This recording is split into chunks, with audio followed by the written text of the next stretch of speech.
If you'd asked me 6 months ago how my marriage was going, I would have said, good, I guess.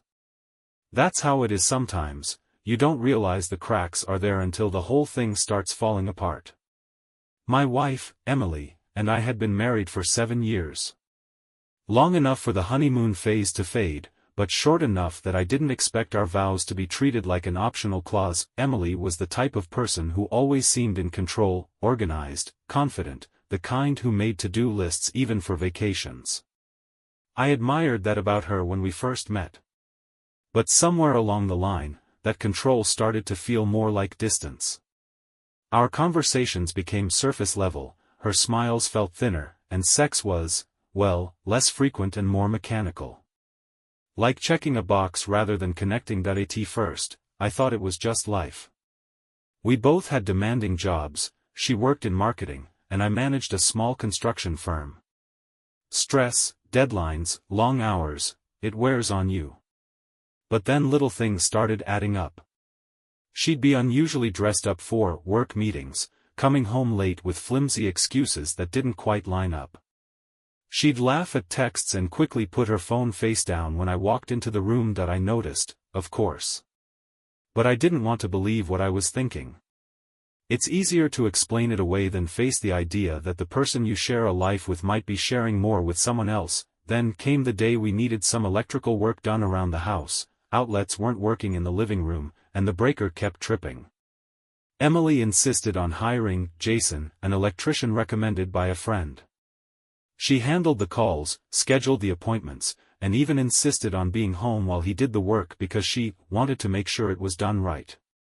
I remember walking through the door one evening after work, expecting to see wires and tools scattered around, maybe Emily giving Jason instructions. Instead, I found them sitting suspiciously close at the kitchen table, laughing at something on his phone. She introduced me, her smile too bright, like she was trying to convince herself of something. Jason was in his early 30s, rugged in that effortless, blue-collar way, tattoos peeking from under his sleeves, calloused hands, confident smirk. Nothing about him screamed threat, but something felt off. I ignored it.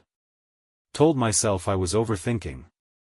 Just a guy doing his job, right? But that was the first crack, the one I couldn't unsee once it appeared, and soon, everything would come crashing down. After that first introduction to Jason, I tried to shake the uneasy feeling.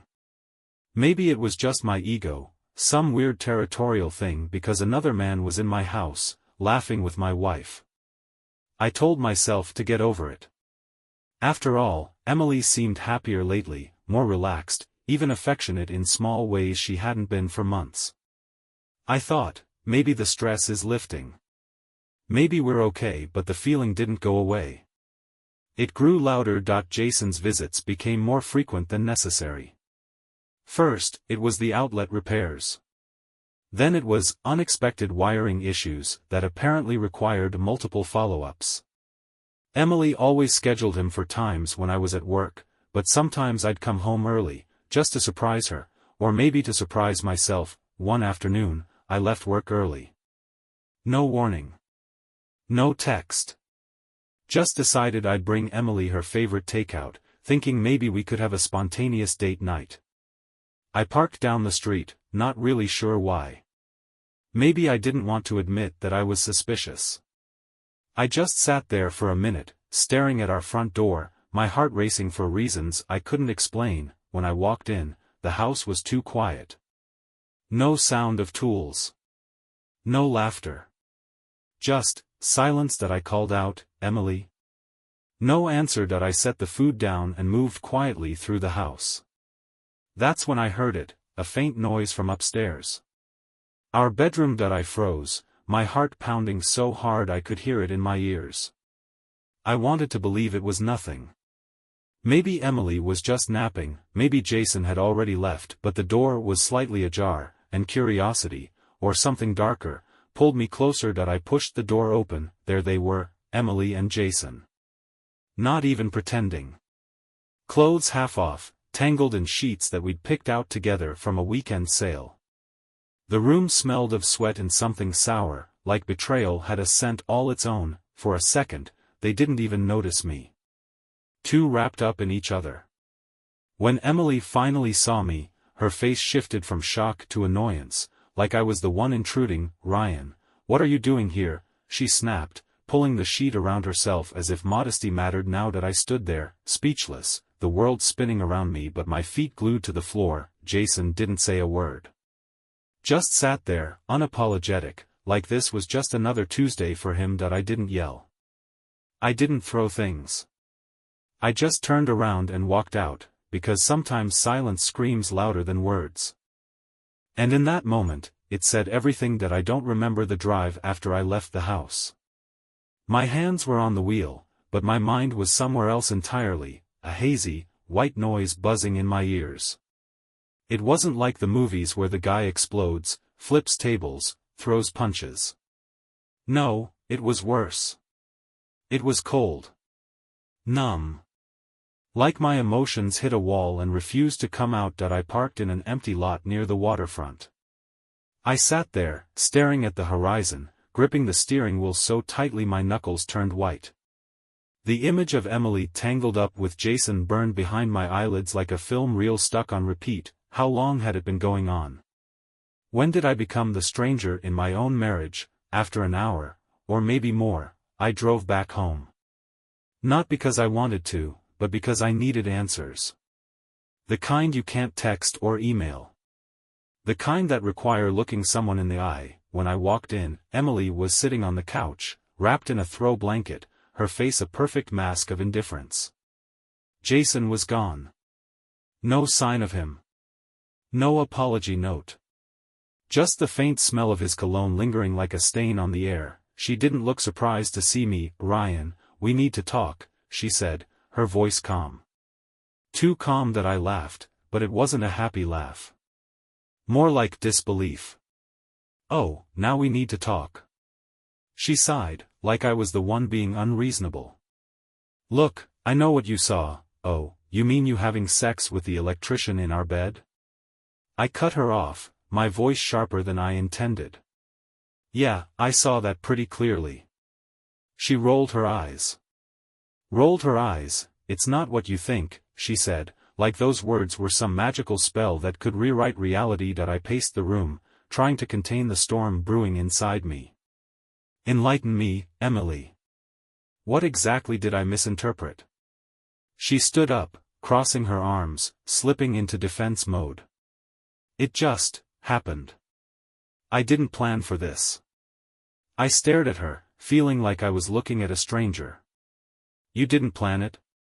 So, what, he tripped and fell into bed with you?" She glared. "Don't be dramatic." Dramatic that I felt my chest tighten, my fists clenching at my sides, not to hit, never that, but to keep from falling apart. "How long?" I asked, my voice low, controlled. She hesitated, then shrugged like it was nothing. "A couple of months." Months. Plural. So all those late nights, the sudden work emergencies, the random errands, was that part of your accidental affair? She didn't answer. Just stared at me, her jaw tight that I sank onto the edge of the coffee table, my head in my hands. "Why, Emily? Was I not enough?" She snorted, a bitter sound. "It's not about you."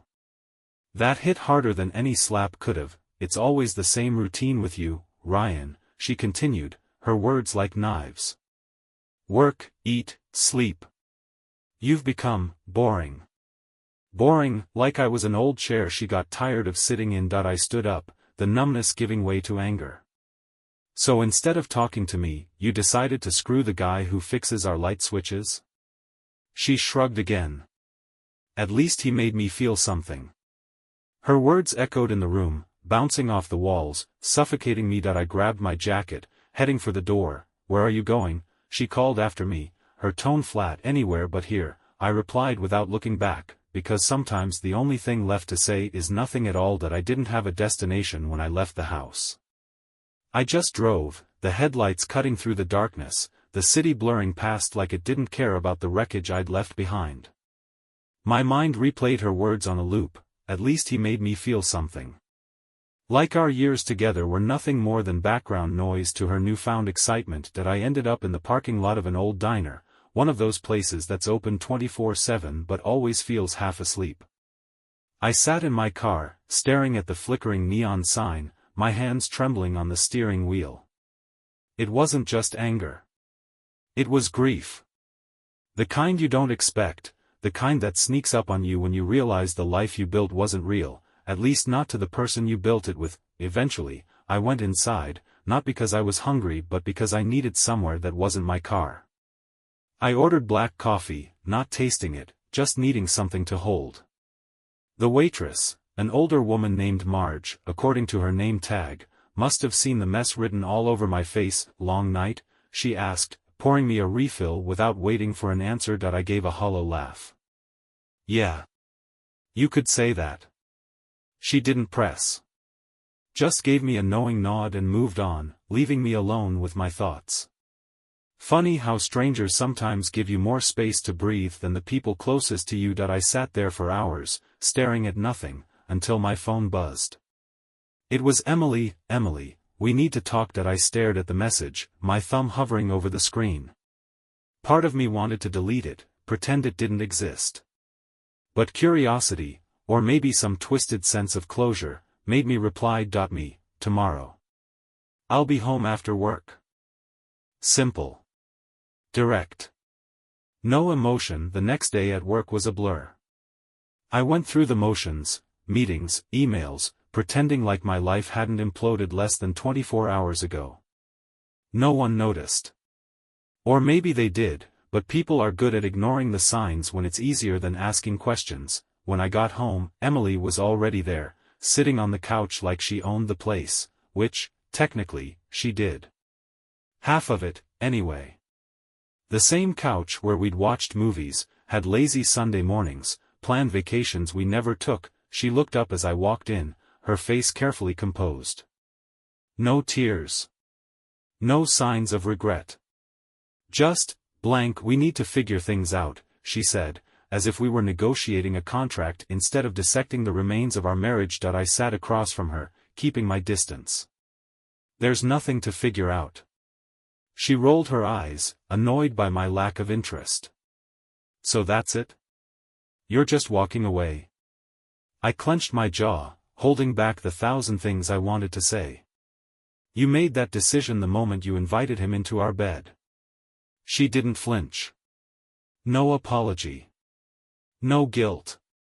Just that same cold indifference. "I'm not happy, Ryan," she said finally, as if that justified everything. "And cheating makes you happy?" She sighed, like I was missing the point. "It's not about him. It's about me. I need more than what we have." I shook my head, laughing bitterly. "Then why not just leave? Why drag me through the mud first?" Her silence was the only answer I got. I stood up, grabbing my keys. "I'll call a lawyer. We'll figure out the details." She didn't stop me. Didn't ask me to stay, just sat there, scrolling through her phone as I walked out the door, like I was nothing more than an inconvenience she'd finally dealt with. And that hurt more than anything. Leaving that house for the second time felt different. The first time was impulsive, a reaction fueled by shock and disbelief. But this time, it was a decision. A final, silent agreement between us that whatever we'd built was gone, crumbled under the weight of lies and indifference. I didn't go to a hotel. I didn't call a friend. I drove to an empty stretch of road just outside of town, parked the car, and sat in the darkness. No music, no distractions, just me, the hum of the engine, and the heavy realization that my marriage was officially over. It's funny how silence can be louder than shouting. In that quiet, every memory played like a highlight reel. The first time I met Emily, the way her eyes crinkled when she laughed, our wedding day, lazy Sunday mornings, random road trips. All of it felt like it belonged to someone else now, someone who didn't know what was waiting on the other side. I stared at the dashboard, my mind racing. Was it my fault? Did I miss something? Was I really that boring? The questions came in waves, pulling me under until I couldn't breathe. I grabbed my phone, scrolling through old photos, pictures of us at parties, on vacations, even just stupid selfies we'd taken on random afternoons. We looked happy. But how much of that was real? How much was just comfort? Habit? Without thinking, I opened her message thread. It was still there, months of conversations, inside jokes, I love yous, that now felt hollow. I hovered over the delete button, my finger trembling, and then I did it. I deleted every message, every photo, every piece of her from my phone. It felt good, not like a victory, but like clearing space. Making room for something else. Something better. The next morning, I woke up in the car, my neck stiff, my heart still heavy but not as suffocating. I drove home, not our home, just the house we used to share. I packed a bag, grabbed the essentials, and left without saying a word. No goodbye note. No dramatic speech, just gone. I moved into a small apartment downtown. Nothing fancy, just a bed, a couch, and enough space to feel like mine. I didn't tell many people what happened. When friends asked, I kept it simple: we're done. The details didn't matter. The outcome was the same, but the nights were the hardest. That's when the emptiness crept in, filling the space where her presence used to be. I missed the idea of her more than the reality. The comfort, the familiarity, the illusion of security. It's strange how you can grieve someone who's still alive. I tried to distract myself: gym, work, mindless TV. But nothing filled the void until one night, I found an old notebook tucked in the bottom of my bag. I used to write in it when things got tough, back when I thought words could fix everything. I opened it to a blank page and wrote, I wasn't the problem. I wasn't perfect, but I wasn't the problem. It wasn't profound. But it was true, and sometimes, that's enough. The days after moving into the apartment felt like walking through fog, everything blurry, muted, and heavy. I went to work, answered emails, attended meetings, but it was like I was on autopilot. Just another face in the crowd, pretending I wasn't falling apart on the inside. It's strange how easy it is to look normal when you're broken. At night, the walls felt too close, the silence too loud. The apartment was small, but it felt empty in all the wrong ways. I missed the background noise of life with someone else, the clinking of dishes, casual conversations, even the sound of Emily's footsteps. It wasn't her I missed. It was the routine, the illusion of stability, the idea that someone was always there. One evening, I sat on the floor of my living room, staring at nothing, with a bottle of cheap whiskey I'd picked up on the way home. I wasn't trying to drown my sorrows, I just wanted to feel something different. Anything other than the dull ache that had settled in my chest since the day I walked in on her with Jason. I thought about texting her. Not to get back together. Just to ask why. Why wasn't I enough? Why did she throw it all away for some random guy who fixed our outlets, but I didn't?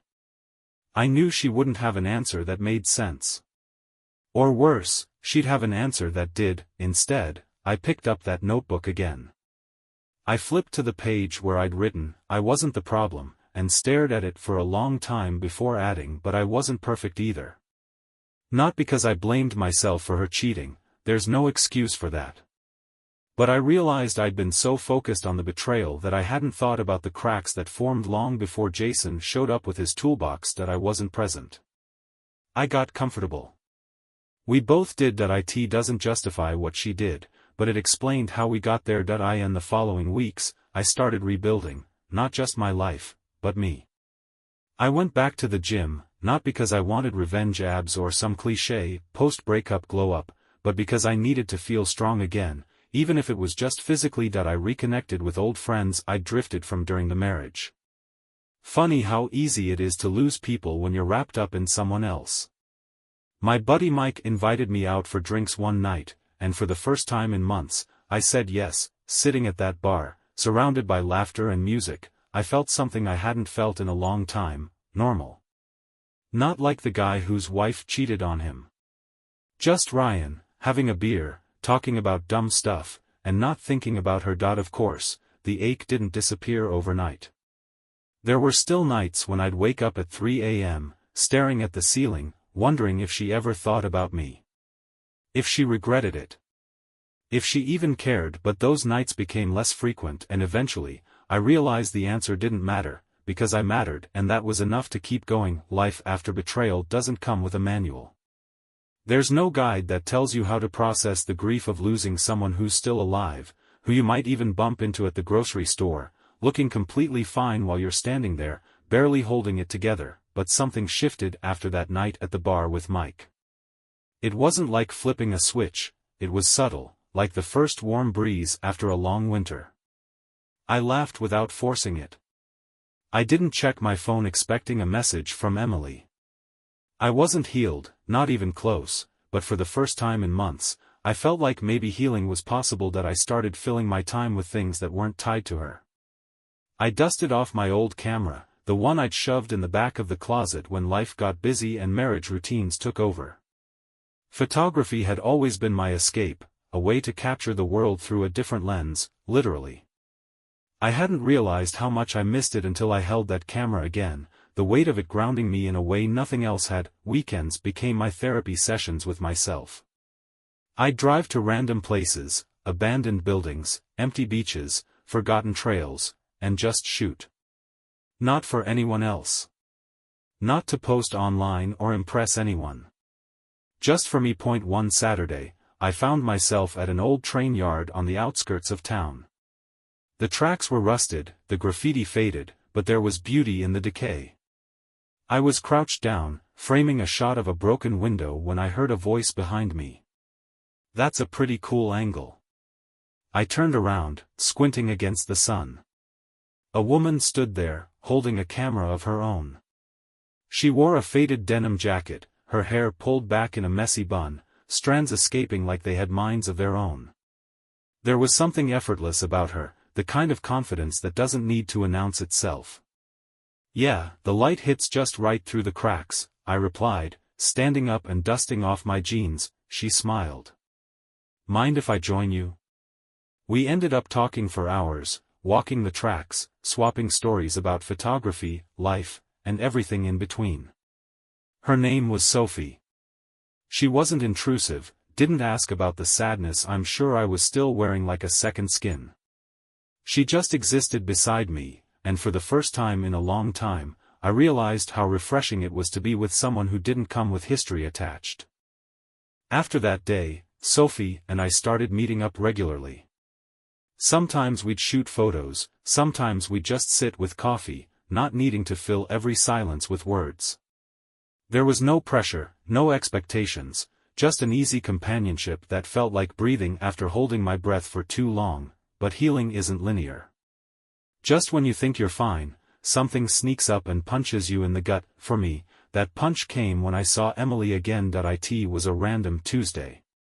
I was grabbing groceries, minding my own business, when I turned the corner and there she was, in the cereal aisle, laughing at something Jason said. Yes, that Jason. I froze for a second, my heart doing that annoying thing where it races even though your brain's screaming, "You're over this, remember." She saw me before I could turn away. "Ryan," she said, her smile fading, replaced by something I couldn't quite place. Surprise? Guilt? Indifference? Jason gave me a nod, like we were old buddies. I clenched my jaw but said nothing. "Hey," I replied, keeping my voice flat, emotionless. "Hope you're doing well." I didn't wait for a response. I just walked away, my chest tight, not from heartbreak this time but from realization that I didn't miss her, not even a little. That I wasn't angry either. Just indifferent. And that, I realized, was the ultimate closure, not some big, dramatic confrontation, but simply not caring anymore. Later that night, I met Sophie at our usual coffee spot. She noticed I was quieter than usual. "Rough day?" she asked gently. I nodded. "Saw my ex, didn't feel a thing." She smiled softly. "That's a win." And it was not the kind of win you celebrate with confetti and champagne, but the quiet, personal kind, the victory you carry in your chest like a secret. That night, I opened my old notebook again. I wasn't the problem. I wasn't perfect. But I've finally found peace. I closed the notebook, realizing I didn't need to write anymore, because I was finally living the next chapter. After that encounter with Emily, life felt noticeably lighter, like I'd finally put down a heavy bag I'd been carrying without realizing it. For months, her betrayal had shaped everything, my thoughts, my moods, my routines. But seeing her with Jason, looking like just another person in the crowd, was the final thread snapping. No more lingering, what ifs, or, could I have fixed it, thoughts. The door was shut, and I didn't care to open it again. My friendship with Sophie grew naturally, without any forced attempts to define what it was. We'd meet up, cameras slung over our shoulders, walking through city streets, capturing the world from different angles. There was something therapeutic about looking through a lens. It forced me to focus on the present, on the details I'd otherwise miss. A crack in a wall, the way light filters through tree branches, the unnoticed beauty in everyday life. One afternoon, while we were shooting at a rooftop overlooking the city, Sophie turned to me, her expression softer than usual. "You seem different lately," she said, adjusting the strap on her camera. "Different how?" I asked, curious. "Less like you're carrying something heavy," she replied. "More like yourself." I didn't know how to respond to that. No one had ever really noticed the shift, not even me. But she was right. I felt like I was waking up from a long sleep. We sat on the rooftop ledge, the city buzzing below us. There was a comfortable silence, the kind you don't need to fill with small talk. Eventually, I broke it. I thought getting over her would feel like climbing a mountain, I admitted. But it's more like realizing the mountain was never that tall to begin with. Sophie chuckled. Or maybe you just got taller. That stuck with me. Maybe healing wasn't about conquering something huge. Maybe it was about growing past it, becoming someone who no longer fit the space where that pain used to live. A few weeks later, Mike invited me to a get-together. Normally, I'd pass. I wasn't big on social gatherings anymore, but something told me to go. Maybe because I felt ready to step out of the small world I'd created for myself during the breakup. The party was at a rooftop bar, crowded and lively. Music thumped, people laughed, and for the first time in a long time, I didn't feel like an outsider watching life happen around me. I was part of it. That's when I saw Emily. She was there with Jason, mingling with a group near the bar. Our eyes met for a brief second, and something unexpected happened. I felt nothing. No sting, no ache, not even annoyance. She was just a person I used to know. She walked over, leaving Jason behind. "Hey, Ryan," she said, her voice casual, as if we were old friends catching up. "Emily," I replied with a nod, my tone neutral. There was an awkward pause before she spoke again. "You seem good," she said, almost surprised. "I am," I replied honestly. She hesitated, like she wanted to say more, but I didn't give her the chance. I wasn't interested in rehashing the past. I'd already lived it, learned from it, and moved on. I turned back to Mike and Sophie, who joined me at the bar. Sophie gave me a questioning glance, and I just shrugged with a small smile. Later that night, as we left the party, Sophie nudged me playfully. "So, that was her?" "Yep." And nothing," I replied. "It's like looking at an old photo, you remember the moment, but it doesn't mean anything anymore." She smiled. "Sounds like you're finally free." I thought about that for a moment. "Yeah," I said quietly. "I am." Back at my apartment, I opened my notebook for the last time. I was never defined by who left. I'm defined by who I became after.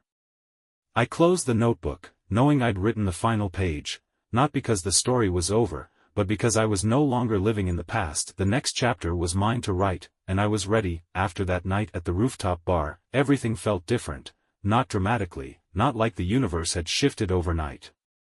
But inside, where it mattered, something had finally settled. I was free, not just from Emily, but from the version of myself that had been chained to the pain she left behind. Sophie and I grew closer. We never labeled it, never rushed anything. It wasn't about filling a void because, truthfully, there was no void left to fill. I wasn't looking for someone to patch me up. I was whole already. But with her, things were easy.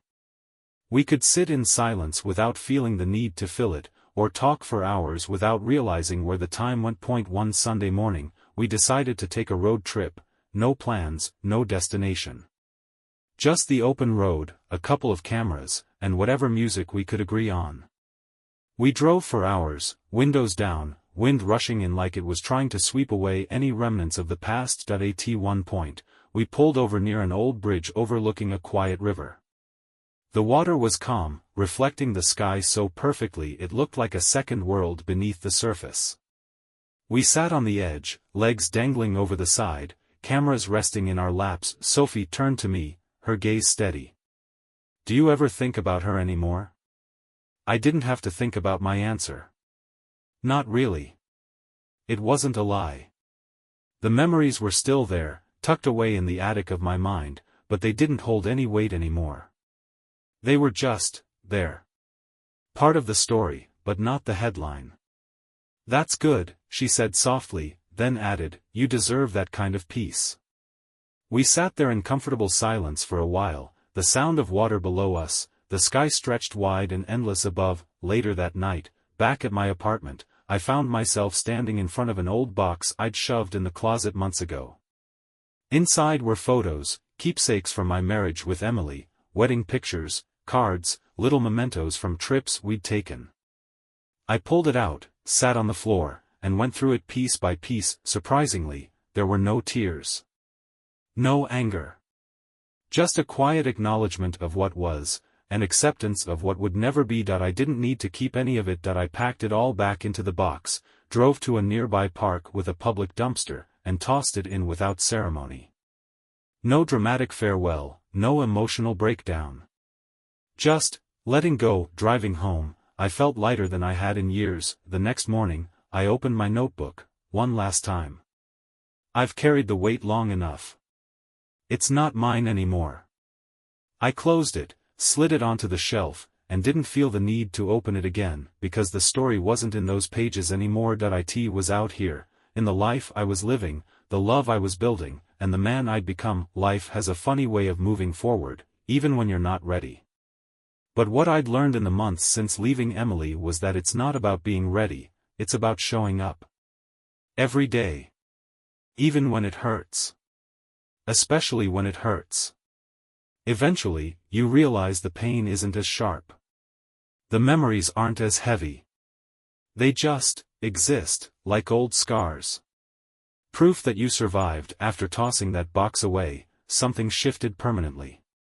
I wasn't just moving on, I had moved. There was no looking back anymore, no emotional tether pulling me toward what could have been. The past was just that, the past. Sophie became more than just a friend. It wasn't sudden or dramatic. It was slow, like the way the sky fades from orange to pink at sunset, beautiful because you barely notice it happening until you do. She never tried to fix me because I didn't need fixing. She saw me, not the broken pieces, not the past mistakes, just me. One evening, we were sitting on my apartment floor, surrounded by photos we'd taken on our road trip. We were laughing about some terrible shots we'd captured, blurry, crooked, out of focus. But even in their imperfections, they held something real. She picked up a photo of the bridge where we'd talked about Emily. It was nothing spectacular, a simple shot of the water, reflecting the sky like glass. "You know," Sophie said, studying the picture, "sometimes the reflections are clearer than the real thing." I looked at her, understanding what she meant. The past is like that, seems clearer when you're looking back, but it's just a reflection, not the truth. The truth is in the now. I leaned over and kissed her. No big moment. No perfect setting. Just a simple kiss that felt like breathing, natural, easy, necessary. That's how life became with Sophie. Not a replacement for what I lost, but a discovery of what I'd never had. Months passed. Seasons changed. And I found myself fully living again, not just existing. One day, while cleaning out some old drawers, I found the notebook I'd filled during the worst days. I thumbed through the pages, reading words written by a man I barely recognized anymore. Pain, anger, grief, it was all there, raw and messy. I reached the last page, where I'd written, "I've carried the weight long enough. It's not mine anymore." I smiled, closed the notebook, and for the first time, I didn't feel the need to keep it. I walked out to the balcony, watched the sun dip below the horizon, and let the pages scatter into the wind because I didn't need the words anymore. I was living the next chapter, and it was beautiful. Months passed like pages turning in a book you never thought you'd enjoy again. Life had found its rhythm: quiet mornings with coffee, spontaneous road trips with Sophie, late-night conversations under the soft hum of city lights. The past had become distant, like an old song I no longer remembered the lyrics to. Then, one evening, as I was sitting on the balcony with Sophie, my phone buzzed. It was a message from Emily. I stared at the screen, heart unexpectedly still, no rush of emotion, just curiosity. Sophie glanced over, noticing my pause. "Everything okay?" she asked, her voice steady, never intrusive. I nodded. "It's from Emily." She didn't flinch, didn't seem threatened. That's the thing about real connection, it doesn't rattle under the weight of old ghosts. The message was short. "I've been thinking about you. Can we talk?" For a second, I wondered why she'd reach out after all this time. Guilt? Regret? Nostalgia? But then I realized it didn't matter. Whatever she was looking for, I wasn't the one who could give it to her. I thought about ignoring it, but something inside me wanted closure, not the kind I needed, but the kind that solidifies a door you've already closed. So, I replied. "I'm good. I hope you are too. There's nothing left to talk about." Simple. Direct. No anger. No attachment. I put the phone down and turned back to Sophie.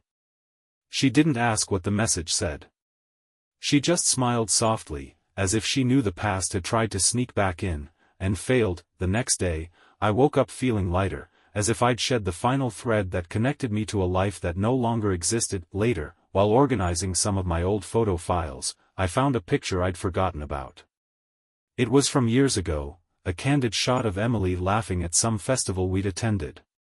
For a brief moment, I stared at it, not with sadness or longing, but with gratitude, gratitude for the lessons, gratitude for the growth, gratitude that I was no longer that version of me. I deleted the photo without hesitation. That evening, Sophie and I sat on the balcony again, watching the sky turn shades of orange and pink. "You ever think about the future?" she asked, her hand finding mine. "Yeah," I replied, squeezing her hand gently. "But this, right here, feels like enough. Because the truth is, life isn't about the endings.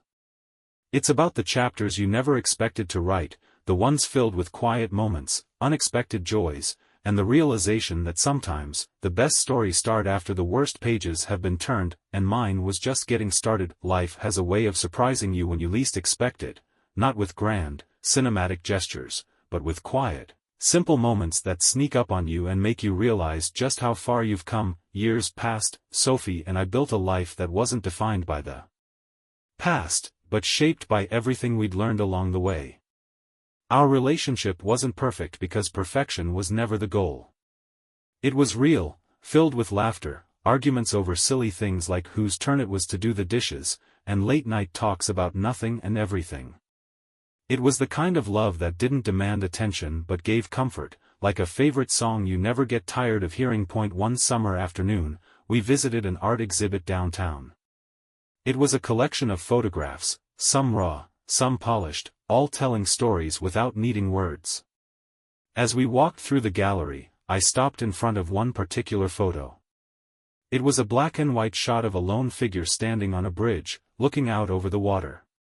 Something about it felt familiar, not because I knew the place, but because I knew the feeling of being in between who you were and who you're becoming. Sophie noticed me staring. "What do you see?" she asked softly. I thought about it for a moment. Someone who thought they were lost but was really just, in transition. She smiled, slipping her hand into mine. "Sounds like you." I nodded, realizing how true that was. I wasn't the man Emily broke, the man who sat alone in an empty apartment, drowning in regret. I was the man who survived it, who grew from it, who found his way, not back to who he was, but forward to someone even better.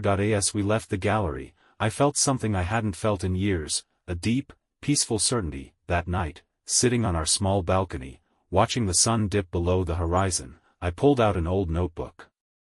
Not the notebook, the one I'd filled with heartbreak and bitterness, was long gone. This was a new one, its pages mostly blank, waiting to be filled with stories yet to come. I wrote, I was never defined by who left me. I am defined by who stayed, me. Because at the end of it all, that's what mattered. Not the pain, not the betrayal, not the people who walked away. What mattered was that I stayed. I stayed when it hurt. I stayed when it was hard. And because I stayed, I grew. I closed the notebook, leaned back, and looked at Sophie, her face glowing softly in the fading light. Do you ever think about how far we've come? I asked. She nodded, her eyes warm. Every day.